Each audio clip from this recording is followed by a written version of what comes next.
ایک بات سمجھ لیں گے تو سمجھ میں آ جائے گی وہ کیا ہے. ہر ریولوشن کا خاصہ ہے یہ لازمی بات ہے کہ جب وہ کامیاب ہو جاتا ہے تو اس کے کچھ عرصے کے بعد کاؤنٹر ریولوشنری موومنٹ شروع ہوتی ہے.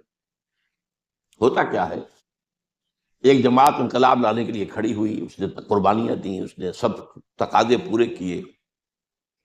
جو مخالفین تھے مخالفت کرتے رہے، مقابلہ کرتے رہے، ریزسٹ کرتے رہے. ایک جگہ پر آگے محسوس کیا کہ اب ہم ریزسٹ نہیں کر سکتے. It's no use continuing resistance, لہذا سر جھکا لو بھائی. میں کہا کرتا ہوں اس کو پنجابی میں جو کہتے ہیں نیوی پاؤ، اس وقت جو ہے سر جھکا لو، لیکن ذرا وقت ملے گا پھر ہم ذرا موقع محل دیکھ کر وار کریں گے.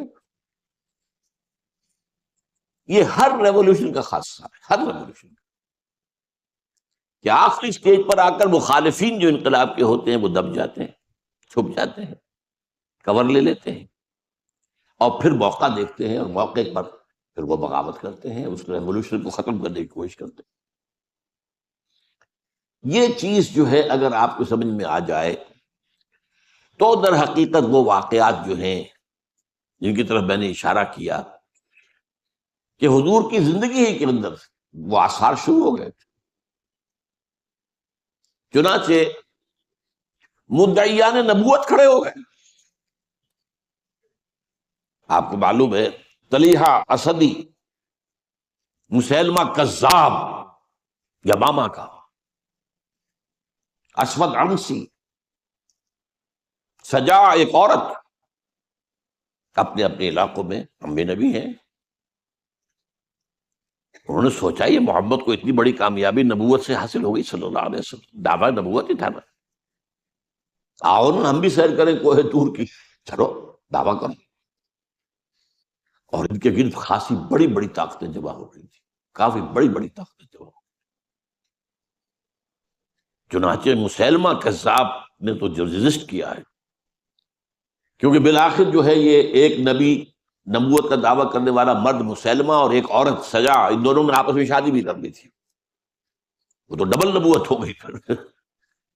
اور ان کی بہت بڑی طاقت، بہت بڑی طاقت. یہ یبامہ کے علاقے کے لوگ جو ہیں بنو تمیم، یہ بہت تند فو، بہت سرکش، بہت جنگجو، بہت سخت لوگ تھے. ان کو رجسٹ کرنا آسان نہیں ہوا. ایک مرتبہ تو ایک لشکر جو حضرت ابوبکر نے بھیجا اس کو تو شکست ہوئی. اس کے بعد حضرت خالد بن ولید رضی اللہ تعالیٰ عنہ کو بھیجا ہے. تو بہرحال ان کو تو حضور نے خطاب دیا تھا خالد سیف من سیوف اللہ، یہ تو اللہ کی تلواروں میں سے ایک تلوار ہے. اللہ نے فتح دی، لیکن لگ بھگ 1200 صحابہ شہید ہوئے ہیں، جن میں 500 حفاظ بھی تھے. چنانچہ اسی سے اندیشہ پیدا ہوا تھا کہ یہ تو قرآن مجید ضائع ہو جائے گا، ابھی تک ہمارے پاس کتابی شکل میں تو ہے نہیں. در چھپے ہوئے نسخے چھاپا کھانا کا سوال ہی نہیں تھا. اصل حفاظت تو اس کی سینوں کے ذریعے سے ہو رہی تھی. اگر حفاظ کا یہ معاملہ ہوا تو قرآن مجید ضائع نہ ہو جائے. اس پر حضرت ابوبکر سے کہا گیا کہ آپ اس قرآن کو جمع کروائیں اور اسے کتابی شکل دیں. پہلے ریلکٹنٹ رہے ہوئے حضرت ابوبکر کہ جو کام حضور نے نہیں کیا میں کیوں کروں، لیکن پھر جب دلائل سامنے آئے کہ واقعتاً تقاضا ہے تو آپ نے مانا. پھر جو بھی کاتبان وحی تھے حضور کے زمانے سب کو جمع کیا، اور زید بن ثابت رضی اللہ تعالیٰ عنہ کو ان کا جو ہے چیئرمین بنایا. اس کمیٹی نے پھر جس کے پاس قرآن مجید لکھا ہوا کچھ تھا، کسی کے پاس اونٹ کی جو یہ اسکیپولا ہوتا ہے، یہ شانے کی ہڈی بڑی چوڑی ہوتی ہے تختی کی طرح، کسی نے اس پر کچھ لکھا ہوا ہے، کسی نے کوئی چمڑے کے اوپر کچھ لکھا ہوا ہے، کسی نے کسی کپڑے پہ لکھا ہوا ہے، کسی نے کوئی کاغذ مل گیا تو کیا ہی کہنے ہیں. تو پھر وہ جمع کیا گیا، اور پھر سب جو ہے جو حفاظ بھی موجود تھے ان کے ذریعے سے پھر یہ کتاب میں شکل دی گئی. اس وجہ سے تو یہ جو ایک زبردست قسم کی تحریک اٹھی تھی وہ کیوں؟ اب اس کا تجزیہ کیجئے. اصل میں نے جو آیات آپ کے سامنے پڑھی کیوں پڑھی اس حوالے سے. پہلی بات تو نوٹ کیجئے، اذا جاء نصر اللہ والفتح ورأیت الناس يدخلون فی دین اللہ افواجا. جب اللہ کی مدد آ گئی اور فتح ہو گئی، اور آپ نے دیکھا کہ لوگ اللہ کے دین میں فوج در فوج داخل ہو رہے ہیں۔ یہ جو فوج در فوج داخل ہونے کا فینومینن ہے، کیا اس میں یہ بات سمجھ میں آتی ہے کہ سب کے سب خالص مخلص مومن تھے؟ وہ تو یہ ہے کہ فتح کے بعد اب انہوں نے سمجھا کہ جب مسلمانوں نے مکہ فتح کر لیا تو اب کون ان کے مقابلے میں آئے گا؟ قریش شکست کھا گئے، it's no use continuing resistance, let us go and declare our submission. جہاں ہم کہہ دیں ٹھیک ہے تسلیم کرو۔ تو یہ دین میں داخل ہونا تھا، یہاں لفظ ایمان نہیں لایا گیا، اس نظام اطاعت میں شامل ہو گئے۔ اس کو نوٹ کیجئے اس پر، اذا جاء نصر اللہ والفتح ورأیت الناس يدخلون فی دین اللہ افواجا، اللہ کے دین میں داخل ہو گئے، اس نظام اطاعت کے اندر داخل ہو گئے، اور انہوں نے کہا سمعنا واطعنا، اب ہم سنیں گے اور مانیں گے۔ اچھا، یہ تو وہ فتح مکہ کے بعد۔ اس کے ایک سال کے بعد جب سورہ توبہ نازل ہو گئی اور مشرکین عرب کو آخری مہلت دے دی گئی، صرف 4 مہینے کی مہلت ہے، یا ایمان لاؤ یا تمہارا قتل عام ہو جائے گا۔ اس کا میں پس منظر کئی دفعہ بیان کر چکا ہوں، جو 40 نووی میں حدیث آئی تھی اس کے حوالے سے بھی تفصیل سے بیان کر۔ اللہ تعالیٰ اپنے رسول جس قوم کی طرف بھیجتا تھا، وہ قوم اگر انکار کرتی تھی تو ہلاک کر دی جاتی۔ یہ مرحلہ آیا ہے اب قریش کے لیے، یا مانو یا ہلاکت۔ پہلی قومیں ہلاک کی گئی، غرق کر دیے گئے، یا زلزلہ آ گیا، یا کوئی باد سرسر آ گئی، مختلف طریقوں سے۔ ایک طریقہ یہ بھی تھا کہ مسلمانوں کے ہاتھوں قتل کر دیے گئے، تو میں نے آیت آپ کو سنائی ہے، آیت نمبر 5 ہے سورہ توبہ کی۔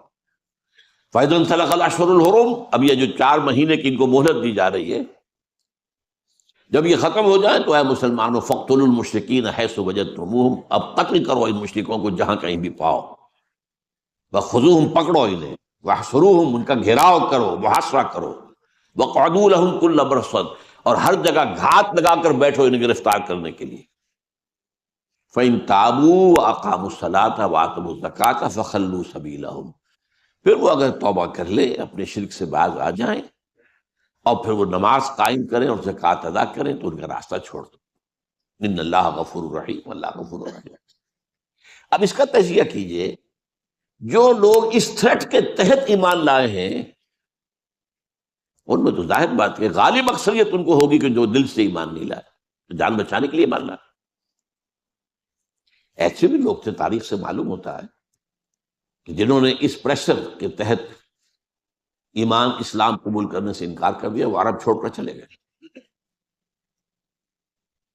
کہتے ہیں کہ یہ جو ہمارا ایک کافرستان ایک علاقہ ہے، یہ جو واق خان کی پٹی کے ساتھ ہی ہے، اور اس کے ساتھ ملتا ہوا ایک صوبہ ہے نورستان افغانستان میں، یہ ایک قوم ہے، ان کا کہنا یہ ہے کہ ہم ان لوگوں میں سے ہیں کہ جو ان آیات کے نزول کے بعد جو عرب چھوڑ کر باہر گئے کہ ہم نہیں مانیں گے اسلام۔ پھر جیسے جیسے ہم پڑھتے گئے پیچھے پیچھے اسلام بھی آ رہا تھا، فتوحات ہو رہی تھی، تو آگے آگے ہم پیچھے پیچھے اسلام، یہاں تک کہ ہم آ کر ہمارے آباء اجداد ان پہاڑوں میں آ کر انہیں پناہ لے لی۔ یہ چترال کا علاقہ اور یہ سارا جو ہے یہاں پر، تو یہ کہتے تھے ہم ان قرشیوں میں سے ہیں۔ ان کا قول، ان کا ایک سردار اور ایک عالم مجھ سے ملا بھی تھا۔ اس کے بعد یہ ہوا کہ وہ علاقہ تقسیم ہو گیا۔ احمد شاہ ابدالی نے جب بنایا ہے نیا نقشہ افغانستان کا، تو اس میں سے ایک حصہ اس علاقے کا افغانستان میں چلا گیا۔ وہاں امیر دوست محمد والی کابل نے انہیں کر دیا، ایک وارن کر دیا کہ اب اتنی مہلت کے اندر ایمان لاؤ یا قتل کر دیے جاؤ گے، یعنی وہ سزا جس سے بھاگے تھے تمہارے آباء و اجداد، وہ یہاں آ جائے گی، وہ ایمان لے آئے۔ وہ علاقہ نورستان کا علاقہ ہے، اسلام کے نور سے منور ہو گیا وہ، اور اس کے ساتھ کا علاقہ پاکستان میں وہ ابھی تک کافرستان ہے، اس کو انہوں نے بلکہ ہماری حکومت نے بھی مینٹین کیا ہوا ہے، وہاں کسی کو تبلیغ کی اجازت نہیں ہے، کچھ نہیں ہے۔ وہ چاہتے ہیں کہ یہ سیاحت کے لیے، سیاحوں کی آمد وہ دیکھیں آ کر ان لوگوں کو، تو وہ برقرار رکھا ہو پورا علاقہ۔ بہرحال یہ کیسی اب تجزیہ یہ کرنا ہے کہ جو لوگ اس وقت ایمان لائے ان میں اگر اکثریت نہیں تو بہرحال بہت بڑی تعداد ایسے لوگوں کی تھی کہ جنہوں نے صرف جان بچانے کے لیے وہ جو ہے وہ اپنا ایمان لانا جو ہے اور اسلام میں داخل ہونا قبول کیا، ورنہ حقیقت میں وہ اسلام کا ہے۔ اس کے بعد حضرت ابوبکر کی خلافت کے دوران اس سے بھی بڑا فتنہ کھڑا ہو گیا، ہم زکوٰۃ نہیں دیں گے، زکوٰۃ جو ہے وہ ہم دیں گے، خود تقسیم کر لیں گے، خود تقسیم کر دیں گے۔ حضرت ابوبکر رضی اللہ تعالیٰ عنہ نے طے کیا ان کے خلاف جہاد، جنگ، کیونکہ یہ سورہ توبہ کی 5ویں آیت کے اندر بھی یہ ہے، 2 شرطیں ہیں، اگر وہ توبہ کریں اور نماز قائم کریں اور زکوٰۃ دیں۔ اسی کے حوالے سے جب کہا گیا تھا حضرت ابوبکر سے کہ آپ ان کے خلاف قتال نہ کیجیے، یہ مرتد تو نہیں ہوئے، اسلام سے منکر نہیں ہوئے، کوئی نئی نبوت کا دعویٰ نہیں کیا، اور زکوٰۃ کے بھی منکر نہیں ہے اس معنی میں کہ زکوٰۃ نہیں دیں گے، کہتے کہ ہم خود جو ہے زکوٰۃ کا بندوبست کریں گے۔ یہ عظیمت تھی حضرت ابوبکر کی رضی اللہ تعالی عنہ۔ آپ نے کہا کہ اگر یہ حضور کے زمانے میں اونٹ دیتے تھے زکوٰۃ میں اور ساتھ ہی اس کو باندھنے والی رسی بھی دیتے تھے، اب اگر یہ کہیں گے کہ اونٹ لے جاؤ رسی نہیں دیتے تو بھی میں جنگ کروں۔ ایسے پیارے الفاظ ہیں، ایبدل الدین وانا حی، کیا دین میں تبدیلی کر دی جائے گی، دین میں ترمیم کر دی جائے گی جبکہ ابھی میں زندہ ہوں؟ میرے ہوتے ہوئے یہ نہیں ہو سکتا۔ حالانکہ حضرت عمر فاروق جیسی شخصیت بھی مشورہ دے رہی تھی۔ دیکھیے 2 محاذ پہلے کھلے ہوئے ہیں، جیش اسامہ کو حضور نے تیار کیا تھا، آپ نے بھیج دیا، ٹھیک کیا۔ پھر جو نبوت کے دعوے دار تو کھلے مرتد ہو گئے، ان کے خلاف جہاد تو بالکل ضروری تھا۔ اب تیسرا یہ محاذ نہ کھولے، ابھی مسلمانوں کے دل ویسے زخمی ہیں، حضور کے انتقال کے بعد مورال جو ہے مسلمانوں کا گرا ہوا ہے کہ یہ عظیمت تھی حضرت ابو۔ اب اس کو یوں سمجھیے ذرا تاریخی اعتبار سے تجزیہ کیے، اسلام کی فتح کا مطلب مذہبی اعتبار سے کس کی شکست تھی اور سلطنت کے اعتبار سے کس کی شکست تھی، اسی سے پتہ چلے گا کہ کاؤنٹر ریولیوشنری موومنٹس وہیں سے آئیں گی۔ اسلام کے غلبے کا مطلب تھا شرک کا خاتمہ، لہذا جو مشرک تھے عرب کے سابق جو اسلام لے آئے تھے، قالت الاعراب آمنا قل لم تؤمنوا ولکن قولوا اسلمنا، پورا تقریباً بدو عرب مرتد ہو گئے، بدو عرب۔ یہ مکہ مدینہ یہ شہر یہ بچے ہیں، ورنہ اکثر و بیشتر یہ اعراب، اسی لیے اس آیت میں الفاظ میں قالت الاعراب آمنا قل لم تؤمنوا ولکن قولوا اسلمنا ولما يدخل الايمان في قلوبكم، انہی میں سے یہ مدعیان نبوت اٹھے، انہوں نے ہی زکوٰۃ کا انکار کیا۔ تو پہلا کاؤنٹر ریولیوشن حضور کے ریولیوشن کے خلاف جزیرہ نما عرب سے اندر سے برآمد ہوا ہے، مدعیان نبوت کی شکل میں اور منکرین زکوٰۃ کی شکل میں۔ بہرحال حضرت ابوبکر صدیق رضی اللہ تعالی عنہ کی جو اقبال نے اشعار کہے ہیں حضرت ابوبکر کی شان میں، اگرچہ ویسے تعداد دیکھی جائے تو حضرت علی، حضرت حسین کے، حضرت فاطمہ رضی اللہ تعالیٰ عنہ کی شان میں جو اشعار کہے وہ بہت زیادہ ہیں تعداد، لیکن حضرت ابوبکر کی شان میں بھی چند اشعار جو ہے لیکن وہ بہت ٹاپ کے۔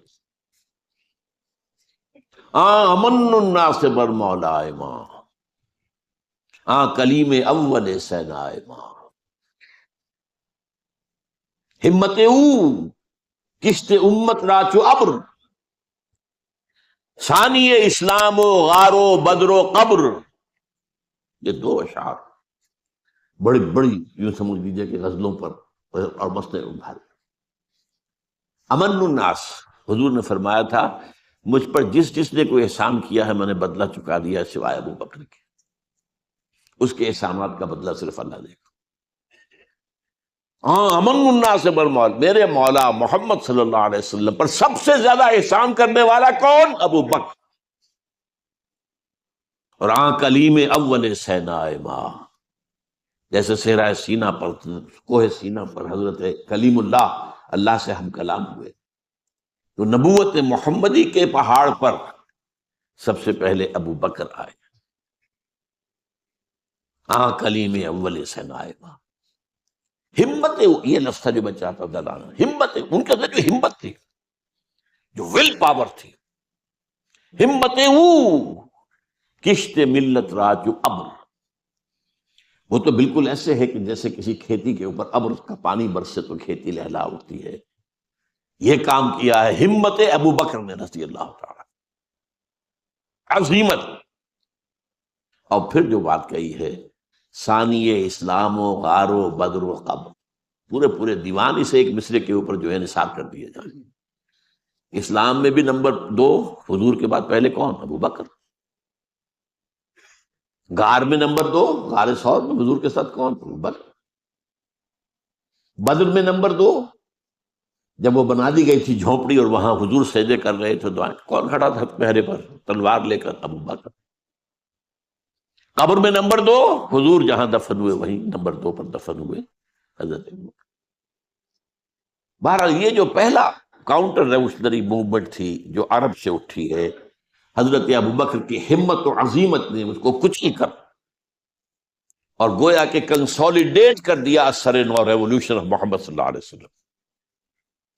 وہ انقلاب پھر محکم ہو گیا، مستحکم ہو گیا، اور اب حضرت عمر کے حوالے ہو گئی.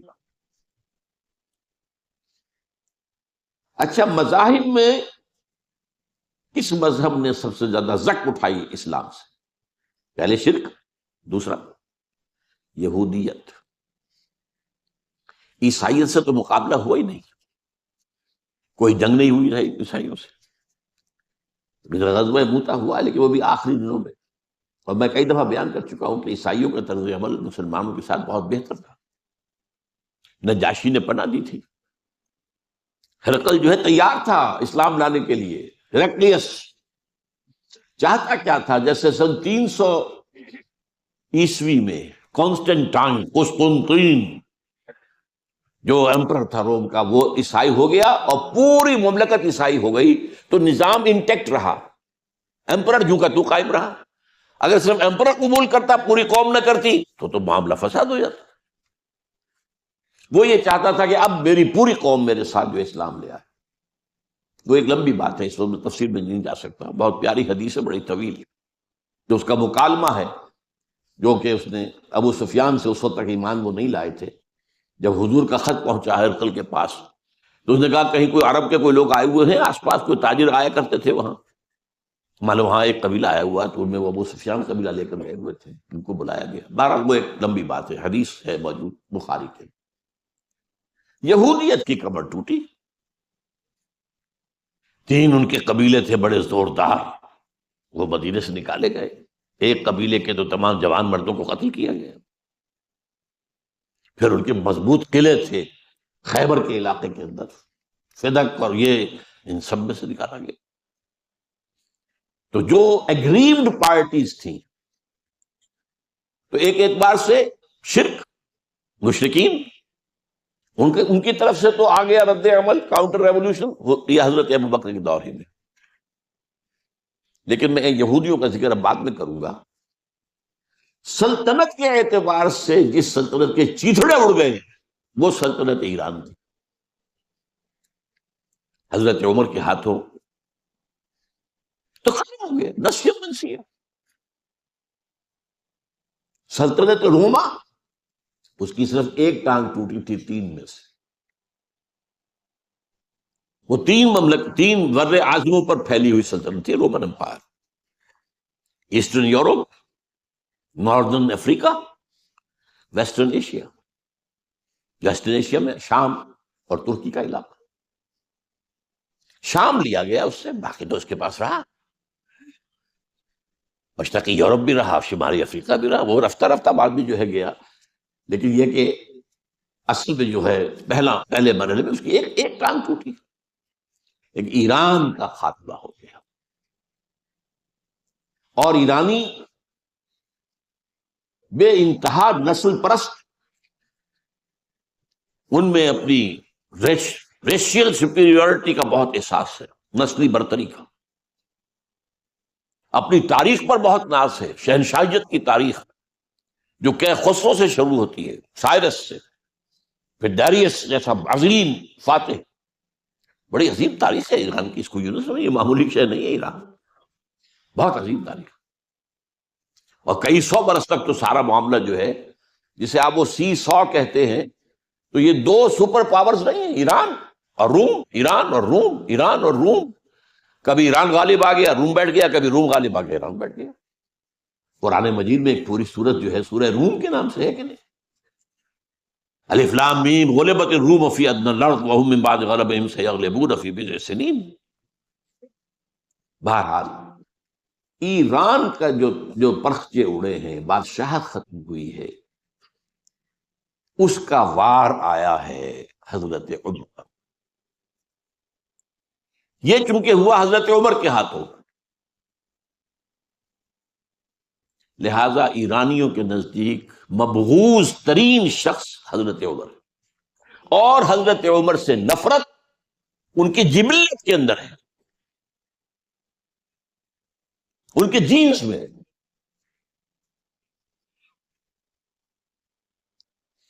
چنانچہ کس نے شہید کیا حضرت عمر کو؟ ابو لولو فیروز، ایک ایرانی غلام تھا حضرت مغیرہ کا رضی اللہ تعالی عنہ۔ اس نے آ کر حضرت عمر سے شکایت کی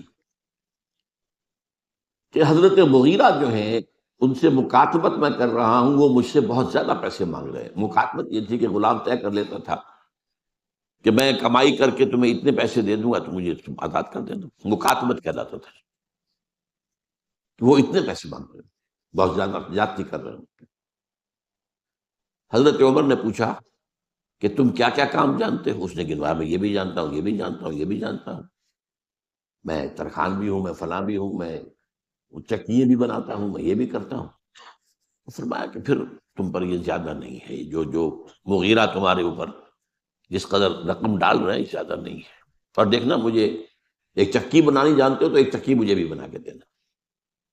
کہا آپ کو تو میں وہ چکی بنا کے دوں گا جو ساری دنیا یاد کرے گی۔ دھمکی دے گئے، اور حضرت عمر نے پہچان لیا تھا کہ دھمکی دی اس نے۔ دوسری طرف اس کی پشت پر کون تھا؟ ہرمزان، یہ ایک بڑا جرنیل تھا ایرانی، شکست ہوئی، گرفتار ہو کر آیا، کیونکہ بہت بڑا وار کرمنل تھا۔ اس کو فیصلہ کیا گیا اس کی گردن اڑا دی جائے۔ اب اس کی چال دیکھیے، ایرانی ذہن کہ مجھے ذرا پانی پینے کے لیے دے دیں اس سے پہلے کہ میری گردن اڑائی جائے۔ حضرت عمر نے فرمایا ہاں پانی دے دو۔ اب پانی کا کٹورا ہاتھ میں لے کہتا ہے دیکھیے مجھے ضمانت دیجیے جب تک میں یہ پانی نہ پی لوں مجھے قتل نہیں کریں گے۔ کہ ہاں ٹھیک ہے، جب تک تم یہ پانی نہیں پی لو گے تو میں قتل نہیں کیا۔ وہ کٹورا پھینک دیا پانی کا، کرو کا قتل مجھے کیسے کرتے ہو؟ تو یہ پانی تو میں نے نہیں پیا، چھوڑنا پڑ گیا، زبان کی بات تھی۔ وہ تھا اس کی پشت پر ابو لولو فیروز، اور ابو لولو فیروز کے اب بھی اس کے جیسے ائمہ اہل بیت کے اہل تشیع جو ہیں وہ ان کے مقبروں کی صریخ بناتے ہیں، اس کے اوپر جالیاں، اس طرح اس کا ہے، اور حضرت ابو لولو فیروز کا حضرت وہ قاتل عمر ہے رضی اللہ۔ تو سمجھ رہے ہیں اس بات کو؟ جو بھی اگریوڈ تھے وہیں سے کاؤنٹر اٹیک آنا تھا نا۔ اب آئیے یہود کی طرف۔ ظاہر بات ہے کہ جزیرہ نما عرب سے یہودیت کا خاتمہ ہو گیا۔ اس کے بعد مجھے اکثر اس معاملے میں یاد آ جایا کرتی ہے ایک پکچر کبھی کسی زمانے میں دیکھی تھی، ہیلن آف ٹرائے۔ وہ ٹرائے کا گھوڑا تو بہت سے لوگوں نے سنا ہوگا نا، کہانی ایسی ہے کہ ان کے تو اسپارٹا اور ٹرائے کی آپس میں جنگ تھی، اس میں وہ گھوڑا ایک بنا کر اس کے اندر چھپا کر فوجیوں کو وہ شہر کے اندر لے گئے تھے۔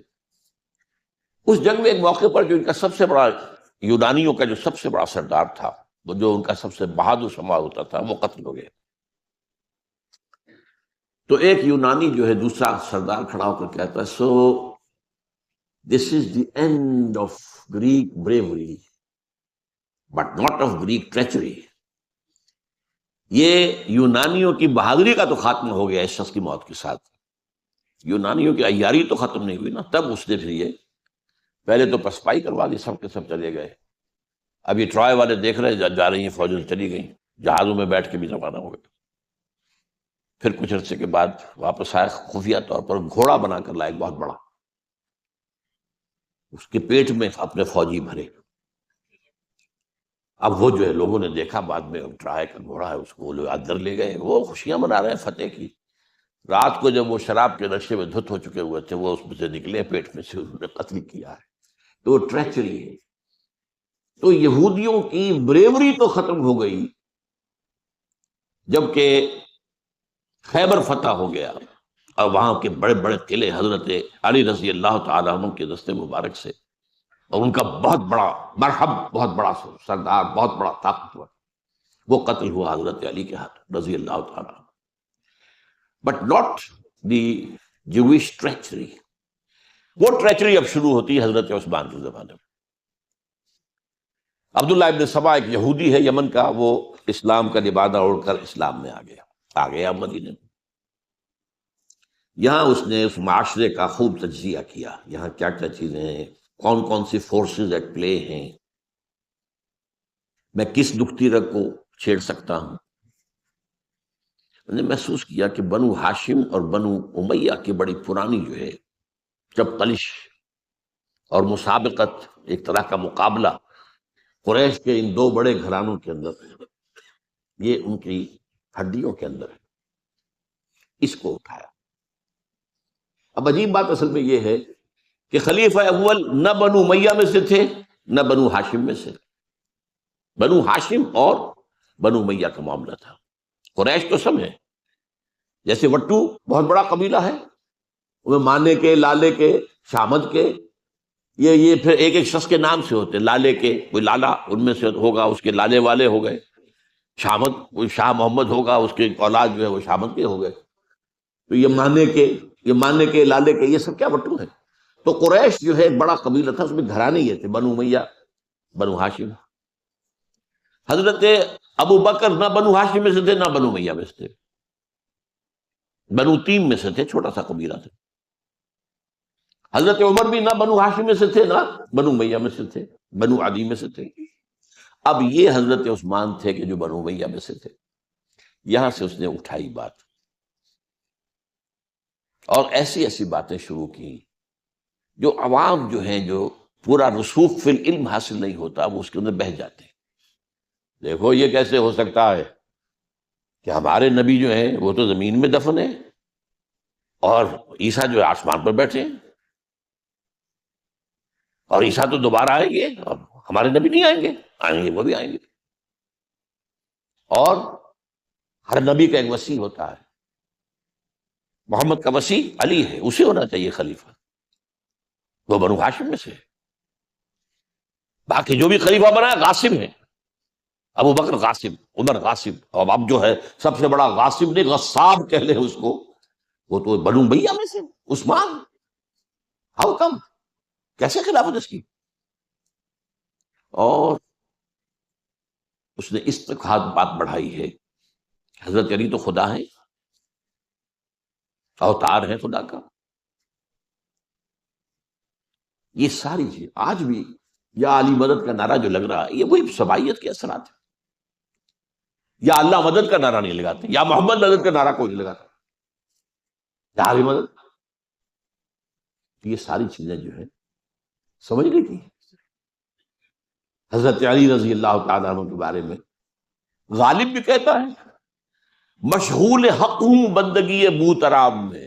بوتراب حضرت علی، ان کی بندگی کرتے ہوئے میں اصل میں اللہ کی بندگی، میں ان کی بندگی کرتا ہوں گویا کہ اللہ کی کرتا ہوں.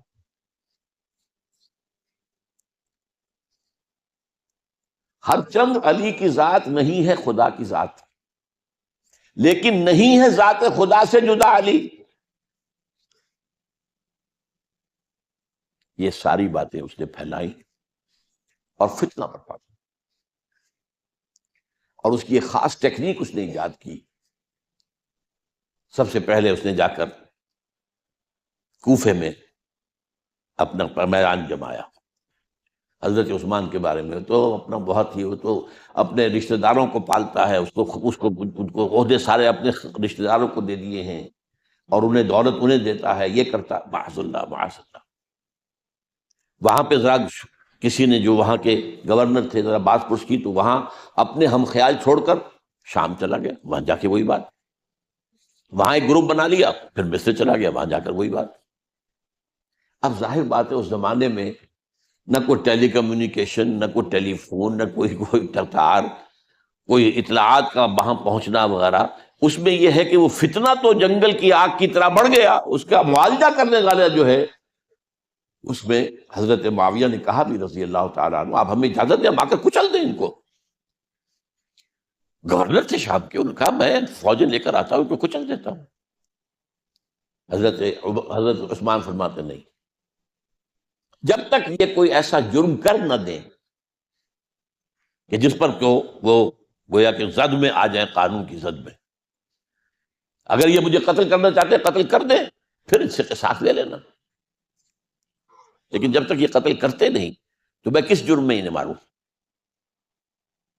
عمرو بن العاص کی طرف سے آتا رہا، لیکن نہیں۔ بہرحال یہ فتنہ اتنا بڑھا اتنا بڑھا اتنا بڑھا، مدینے میں حضرت علی کہتے رہے آپ ہمیں اجازت دیں، ہمیں ان کو ختم کریں تھے۔